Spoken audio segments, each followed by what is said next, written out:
Awesome, great, thanks.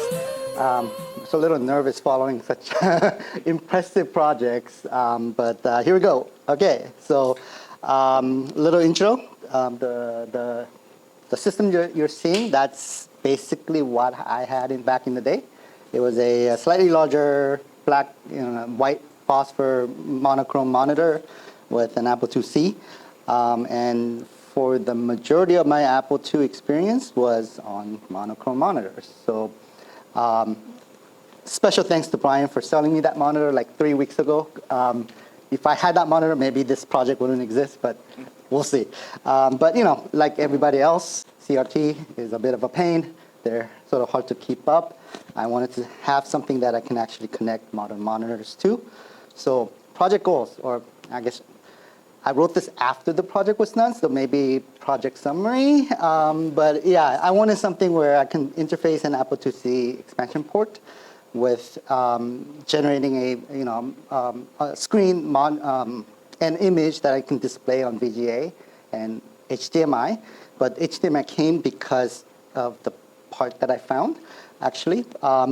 But I do that using something very simple called scan doubling, which is a very easy thing to do, and it's been around for quite a while. It supports double high resolution. I wanted to make sure it supports double high resolution because once you do that, every other mode is supported. And I wanted an easy way to toggle between monochrome and color mode because, hey, every once in a while I want to look at it in green monochrome color, And I wanted to make sure it had scanline because with that scanline, some programs it's very vertical and it doesn't look right. And it was essentially an excuse to play with FPGAs because I've been wanting to do that and I haven't had a chance to do that yet. So this is my very first FPGA project. So here's the hardware. So the main thing is this thing in the middle, which is the Tang Nano 9K, and I'll talk about it a little bit more. It has a USB-C port where you can use it to program and to provide power. HDMI connector on the other side. There's actually a LCD connector here as well if you want to use that, but I'm not using that for now. And then basically the project is a carrier board for this FPGA board. It needs a 5 to 3 volt, 3.3 volt level converter. The connector for the Apple thing. There's a 12 to 5 volt power regulator under this thing that you're not seeing. And basically for this thing, I just ported everything I could because I was trying to develop it. So it is kitchen sink. I have everything on it, including like a bunch of IOs that I wasn't using, ported it out so I can put logic probes on it and see what's going on inside. Okay, so let's talk a little bit about Tang Nano. It's a series of actually FPGA boards. It's a dual inline package, so it's fairly compact.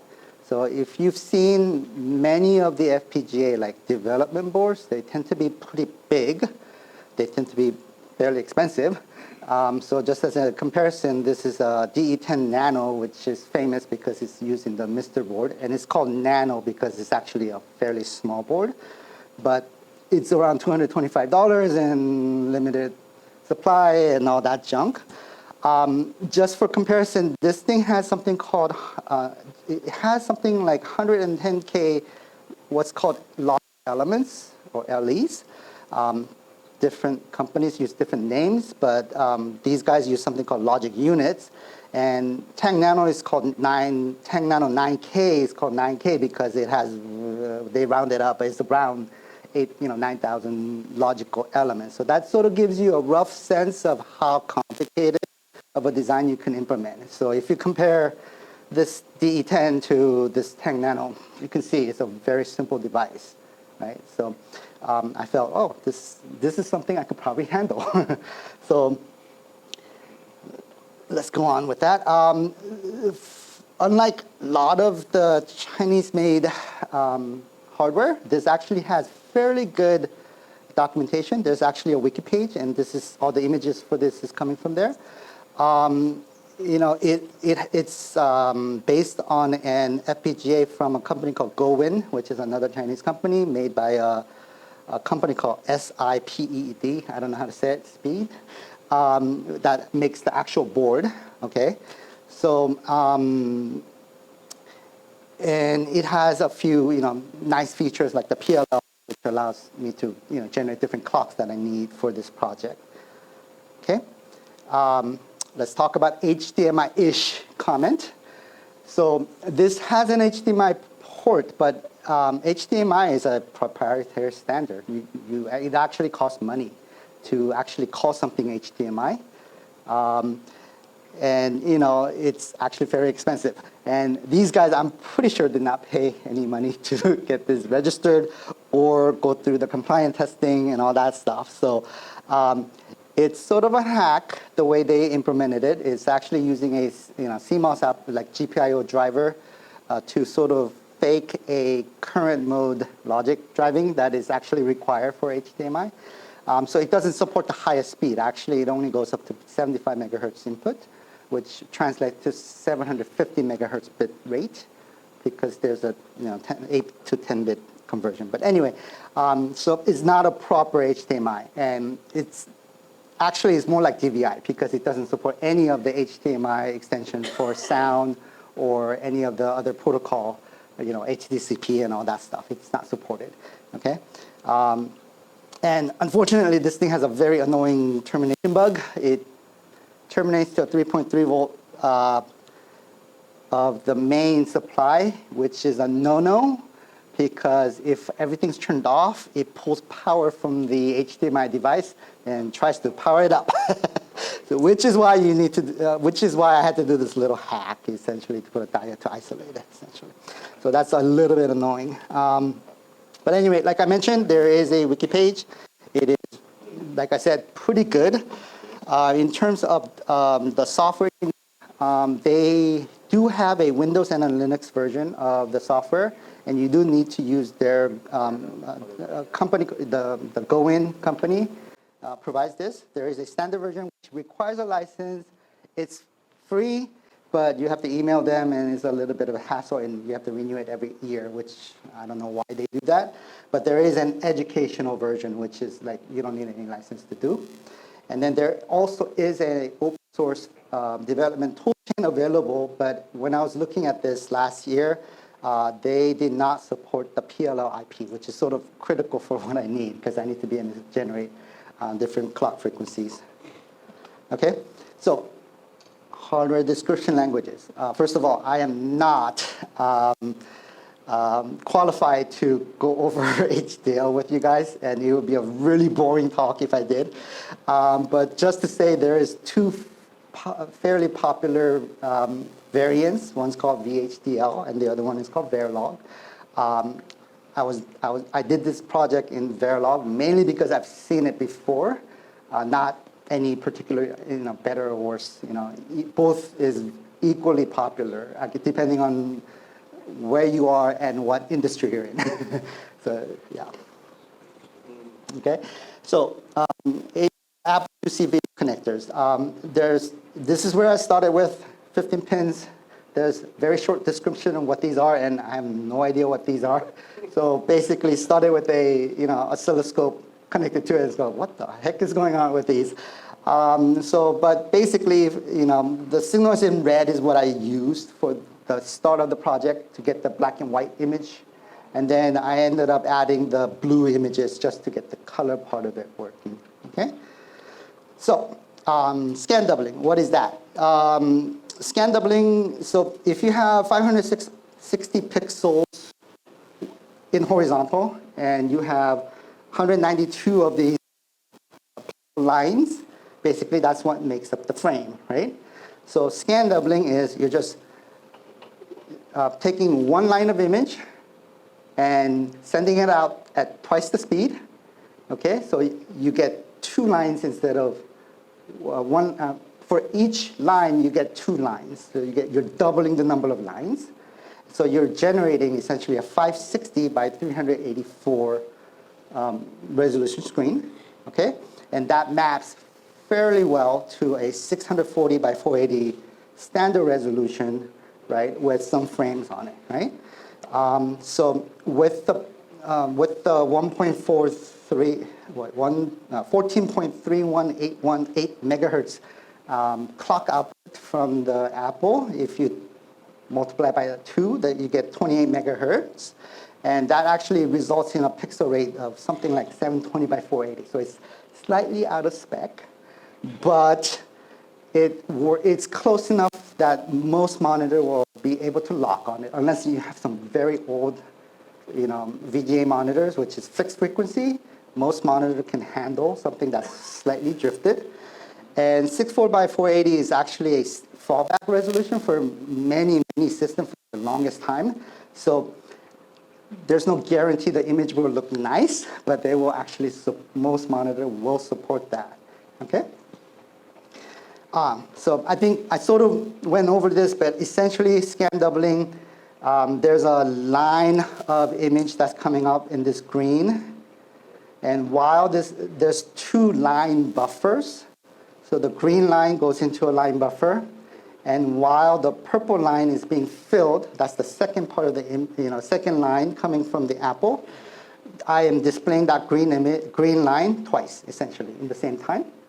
Okay, and that's it. That's what I'm doing for scan doubling, right? So very simple. And then, of course, if you just plot that onto a screen, you get this ugly thing in the middle where, gray is not gray, but you get this vertical strips of lines, right? Because monitors have resolution, and most monitors never had high enough resolution to display this. They sort of merged that together. So if you see 2 consecutive zeros, plot a black. If you have 0-1 or 1-0 translation, map that to a gray. And if you get 2 consecutive 1, map to a white, and there you go. You get something that actually is fairly close to what a monitor, a CRT would display. Okay, so black and white was super simple. I mean, that was very, very easy to do. The color part of it is a bit more involved. And actually, 2021, there was a feature called double high resolution, like you've never seen it before, by Chris Canaway. And by far, I think that was the best explanation of how to deal with the different, the way you map the color, depending on the phase of your clock versus the CREF color, CREF signal. So I am not going to try to explain that because he does a really good job of explaining that. So you should probably look at that presentation if you're interested in how that thing works. But essentially, it's a scaling window of 4 bits that scrolls, and you map color depending on what the phase is doing. Okay? And yeah, this is just, I'm sampling the CREF color, CREF signal using the 14 meg clock, and I just generate a different phase number. And I make sure I reset on the falling edge of the CREF so that counter never goes out of sync in relationship to the 14 meg clock, right? All right, so color mapping. This is a very, very deep rabbit hole that is easy to fall into, but essentially, how do you map the RGB, like how do you get the correct color to display, right? So I started with some web search, and there was some web page that had RGB color values for the Apple II color, and I used it, and it looked terrible on my monitor. I'm like, oh. So because color is very complicated, depends on what kind of monitor it is, what kind of color temperature they used, and anyway, I just made it so that it looked okay on mine, so slightly. And then the HDMI is using the 8 bits for each RGB value, so it's a 24-bit color. The VGA is a very simple, 3 colors. I'm basically dropping all the lower level except for the 3 MSB bits and mapping that to a color. Okay, so it does look a little different, on the monitor as well. Okay. And then, of course, because you can send RGB colors, your monochrome now, if you map it to a different color, well, you get different color monochrome, right? So you can sort of, on this edge, okay, here's the CRT. Here, you can get the white one. You can sort of map it to a green monitor. If you want an amber, you can do that. Yeah, the CRT looks a little bit bluish because of the camera and the phosphor and all that.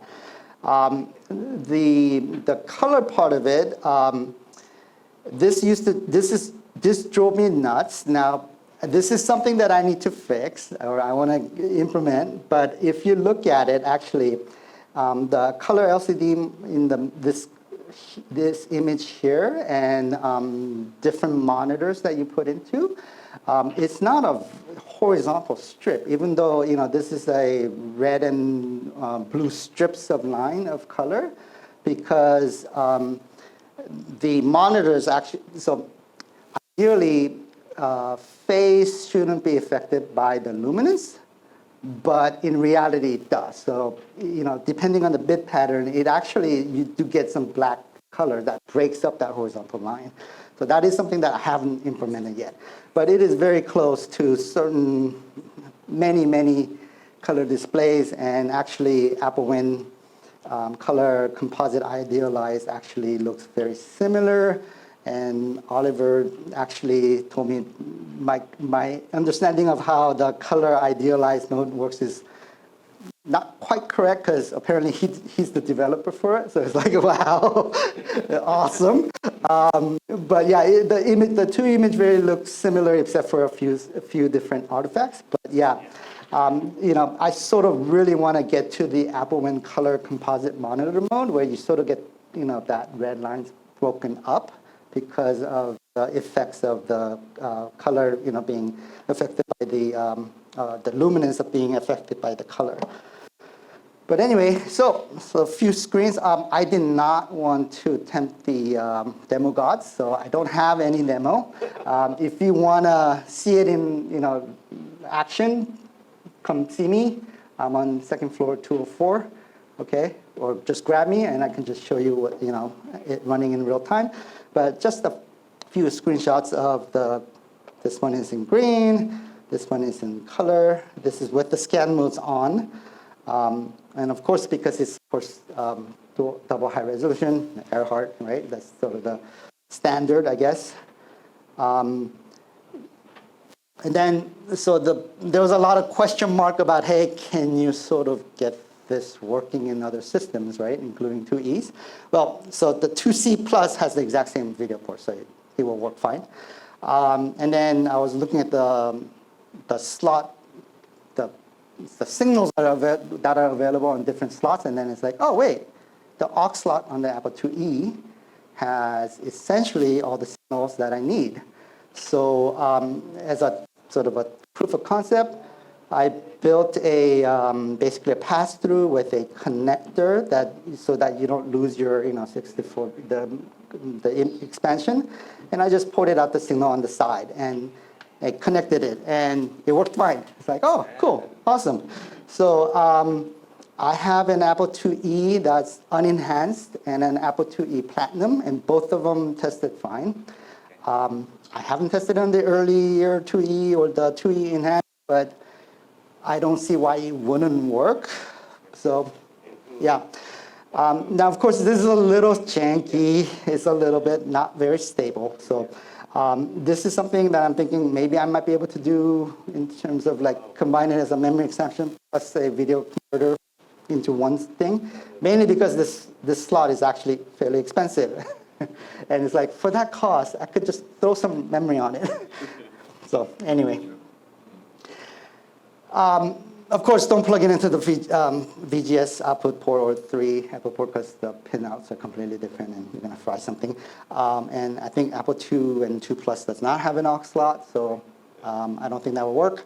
Other machines like PAL and other non-NTSC machines, I have no idea because I don't have access to any of these and I don't know the ins and out of these. Okay, so next steps. This is, I would say, like 90% done. There's a few things that I do want to fix on it. Like I said, first version was a development thing for me, right? So it's pretty big. I pretty much ported out everything that was available, right? I don't think you need that for someone to use. And then the one important thing is, because it's connecting with a wire and a connector, hot plugging will actually kill the chip. Ask me why I know that. So, I need to add a few things to clamp it down and make sure it doesn't fry, right? The VGA version is a little bit noisy. I need to I think I have some ground issues, and maybe I need to, the impedance matching might not be exact on, so I might have to change the resistor value a little bit, but I think I can get that improved. Like I mentioned, improving the color image, with the thing. Okay, I sort of do want to get that working.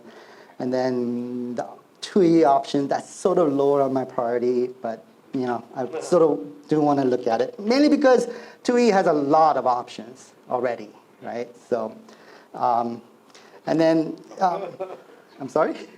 And then there's, the Tang actually does have a flash memory on board, so there's an opportunity to remember your settings, for example, because it would be annoying if you have to reset it every time, right? So that kind of stuff. And first day at KansasFest, I had dinner with a bunch of the guys over there, and Oliver's like, users need to update the firmware. So figure out how to do the firmware. I think I have a lead on it. There is a way to flash it using Linux, that kind of stuff. So I think that's something I need to work on as well. But anyway, so yeah, that's it. That's it for my presentation. Thank you. So, yeah, any questions? Yes, first of all, I want to compliment you on using the aux port. Okay. That was brilliant, right? Thank you. That was very out of the box thinking right there. I do have a question on what the FPGA board, what's the price on Oh, those? I forgot to mention that. It's the Tang Nano 9K is, if you buy it from, AliExpress, somewhere between $16 and $26, roughly. You can get it in Amazon and eBay as well, but it's a little bit more expensive. Tang Nano actually, there's a 1K, 4K, 9K, and then they recently released a 20K, which seems to be marketed more to those gamers, who wants to, have a gaming system. But yeah, so there's a series. And I also forgot to mention one thing before I go on, take the next question is, the entire design uses about 1K of LEs, the logic units. Oh, okay, there we go. So essentially there is quite a bit of room left to implement other features.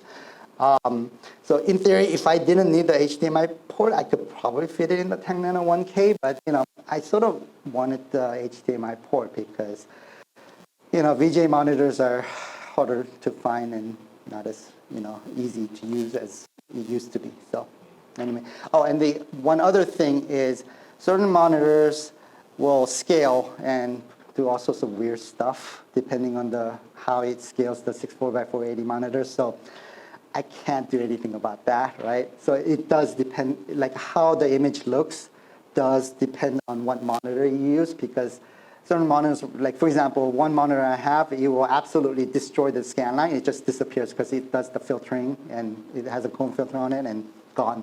So it's like, okay, well. Anyway, okay.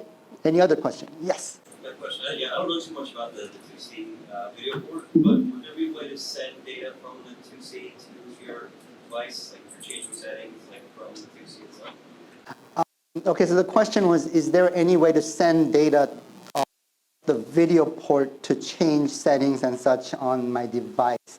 Not that I'm aware of. I'm sure there's more experts here that could tell me, but I don't think so.